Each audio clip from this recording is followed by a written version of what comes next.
SSC English second paper এই বইটি থেকে সাফিক্স প্রিফিক্সের প্র্যাকটিস পড়া হচ্ছে। তো 43 বা 43 নম্বরে বলছে যে নিউজ পেপার ক্যারিজ, এখানে আছে ইনফর্ম, এটা হবে information and news. Sometimes it becomes a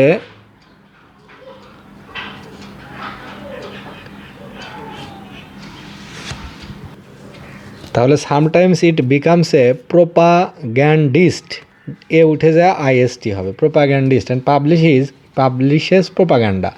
Das it dash relation, does it এখানে হবে embitters relation among different parties, অর্থাৎ সম্পর্কের অবনতি ঘটায়।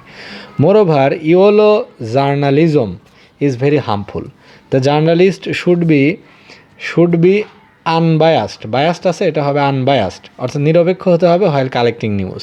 অল জার্নালিস্ট মাস্ট মেইনটেইন, এখানে আছে অনেস্ট, এটা হবে অনেস্টি, অ্যান্ড এখানে আছে নিউট্রাল, এটা হবে neutrality. They should not try to befool, ফুলের আগে বি লাগালে বিফুল হয়ে যায়, মানে বোকা বানানো। Befool the members of the public by publishing false news. Any dash, any এখানে আছে রিপ্রেজেন্টেশন, এটার আগে মিস লাগাতে হবে, এনি মিস রিপ্রেজেন্টেশন, অর এখানে আছে এক্সাজারেট, এটা হবে exaggeration, TION, exaggeration of news is not welcome, অর্থাৎ অতিরঞ্জন অথবা ভুলভাবে সংবাদ উপস্থাপন করা। They must be true to their profession, মানে জার্নালিস্টদের সবসময় কাজের প্রতি নিষ্ঠাবান হতে হবে, না হলে মানুষ মিসগাইডেড হতে পারে।